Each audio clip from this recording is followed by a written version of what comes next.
السلام عليكم متابعين غاليين، كي دايرين؟ لاباس عليكم؟ نتمنى ان شاء الله يلقاكم هذا الفيديو في احسن الاحوال ان شاء الله، وتكونوا بخير وعلى خير ان شاء الله.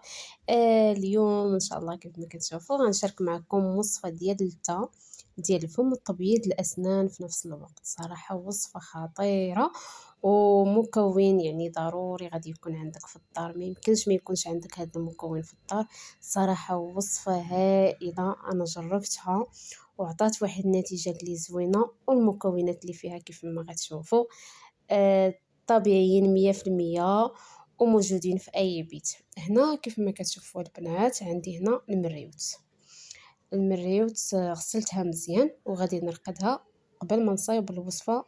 المكون الثاني عفوا، كيف ما شفتوا البنات غندير ليها الماء طايب، يعني هاد الطريف ديال المريوت غندير ليه الماء طايب، يعني الماء يكون سخون، وغادي نغطيه من طبيعة الحال باش على داك الزيوت ما يمشيوش في سميتو. نغطيوه بما غنصايبو المكون الثاني. المكون الثاني هو اللفت معروف، يعني ضروري غيكون عندنا في الدار، ما يمكنش يكون عندك هذا في الدار وما تصايبيش به هذه الوصفه. صراحه وصفه زوينه بزاف.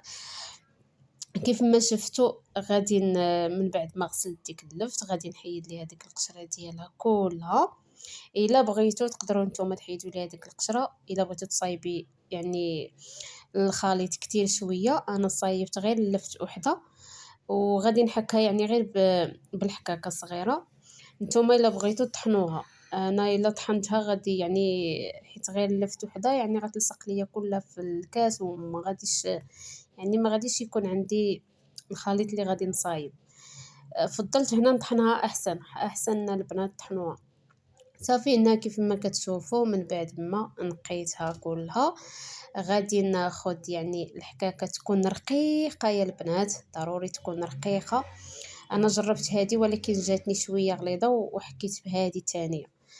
الصراحه راه كيف ما غتشوفوا في الفيديو حكيت بهذه بانت لي شويه غليظه، وبدلت وحكيت بهاد البلاصه. احسن هاد البلاصه يعني كتخرج لك بحال كتكون رقيقه، يعني تماما كتكون رقيقه بزاف وتتلق داك الماء ديالو كيف ما كتشوفوا البنات. صراحه وصفه زوينه البنات.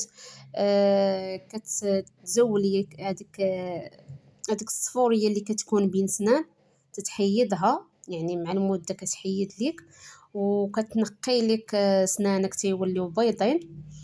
الريحه ديال الفم البنات راه ما كتبقاش الريحه ديال الفم نهائيا. والله يا البنات ما تتبقاش الريحه ديال الفم. واش انا من بالنسبه واش الصينيه اللي استعملت معاهم راه غتشوفوه مازال معايا، اولا اللفت يعني اللي عطات النتيجه 100%. صراحه راه بزاف ديال الاخوات جربوها، وكاين اللي سلق اللفت وخلط مع السينيال، وهذا كاين اللي دار ليها بهذه الطريقه، ولكن انا فضلت ندير ليها هذه الطريقه. راه خطيره يا البنات، كتزول لك الريحه ديال الفم، تتحيد لك مع المده كتحيد لك ديك اللي كتكون بين سنان، وكتبيض لي كتعطيك واحد اللون في سنيناتك زوين. صراحه زوينه بزاف، وحتى الا كانت كتسير لك بالدم راه خطيره، كتجمع لك اللذة. ولكن ضروري هاد المكونات يعني المريوت ضروري تكون حاضره في هاد الوصفه. كيف ما شفت البنات راني طحنتها يعني كلها، وكيف ما كتبان لكم راها رقيقه. وهذا هو المعجون اللي انا تنستعمل البنات، هذا ديال الشركه ديال دي اكس ان. صراحه زوين بزاف البنات. اللي ما عندهاش هذا راه ما عندها والو في الدار. عرفتي راه كيصلح، عرفتي الا كانت عندك الدرسه كضرك راه الرحمه والله العظيم يا البنات تجربته واعر بزاف، ما بقاش تيخطاني.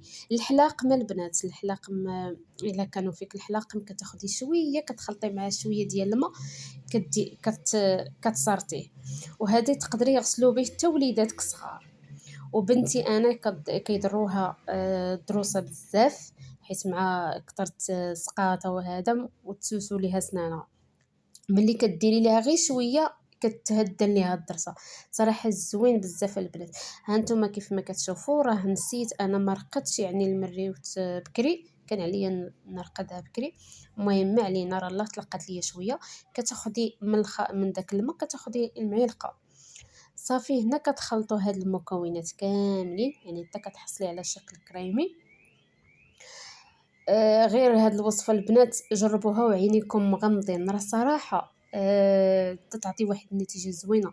وحتى اللي عندها التا ديالها كتنفخ ليها ومريضه ما تقدرش تغسل لهم، دائما تتسير ليها بالدم، راه هادي البنات رحمه الله والله العظيم تزوينه يا البنات.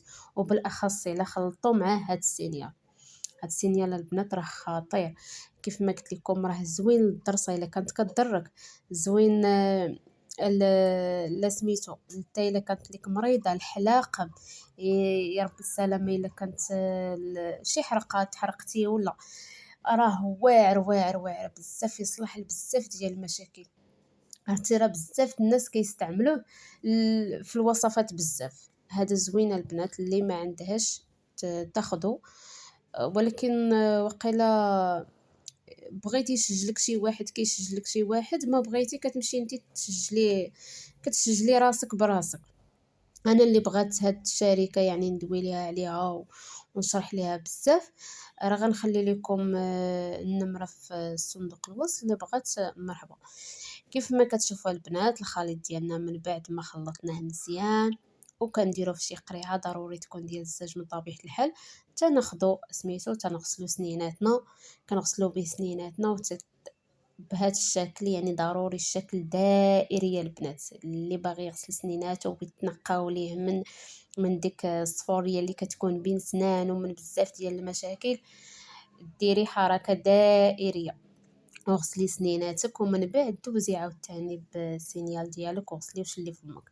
الصراحه زوين بزاف يا البنات.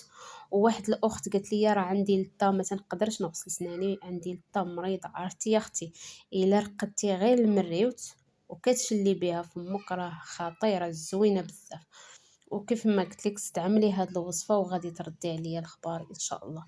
صراحه هاد الوصفه البنات اللي ما جربها يجربها. انا راه واعره عجباتني صراحه، ما نكذبش عليكم عجباتني بزاف. حيت انا من النوع اللي اسناني حساسين بزاف، وبالاخص صحاب يعني صحاب لي باغ اللي ما تيقدروش يغسلوا اسنانهم باي حاجه واش. حيت على حسب دوك الالوان اللي كيديروا في لي باغ كيتغيروا ملي كتغسليهم بشي شي وصفات ولا هذا. هاد الوصفه راه كتبيض لك سنيناتك، كتخلي لك ديك البلاصه اللي كتكون فيه ديك الكولا ديال لي باك وهذا، راه تتبيض لك سنيناتك تماما. صراحه زوينه بزاف البنات، اللي ما جربها يجربها راه زوينه خطيره.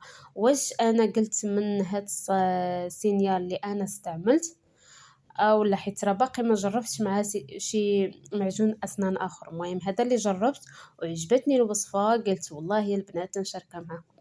صراحه زوينه بزاف، اللي ما جربها يجربها راه صراحه خطيره البنات.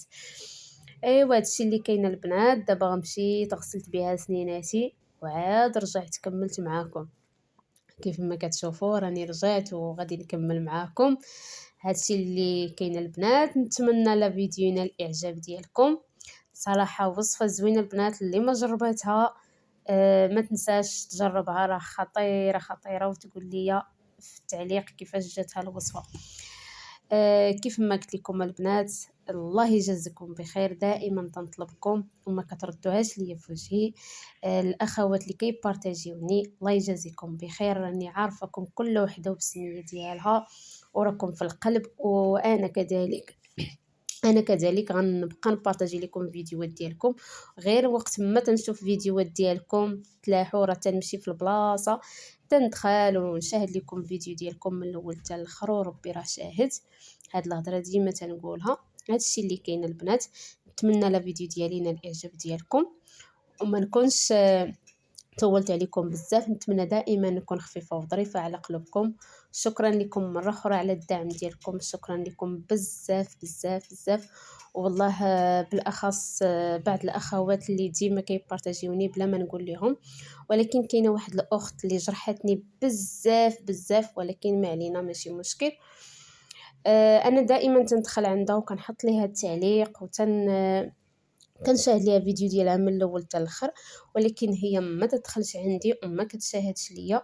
وملي نصيفط ليها التعليق كنقول ليها نتمنى تدخلي عندي اولا تبارطاجيني عندك، راكي عندي. كتمسح داك التعليق وكتخلي بعض التعاليق اللي عاديين فاش قلت ليها تبارك الله عليك ولا. المهم التعليق ديالي راه دائما كتمسحو، ولكن ماشي مشكل، كاينين بعض الاخوات اللي انسان الناس طيبين ودائما وبحال هاد الناس هما اللي كيوصلوا. وكنتمنى لهم التوفيق والتوفيق الجميع ان شاء الله. وكيف ما ديما تنقول لكم ما تنساوش اختكم ما تبارطاجيو ليا الفيديو مع الاصدقاء والاحباب. انا راه تنبارطاجي لكم فيديوهات ديالكم في المنتدى وتنبارطاجي حتى مع العائله في الواتساب. ونتمنى التوفيق للجميع يا ربي، وخليتكم على خير. السلام عليكم.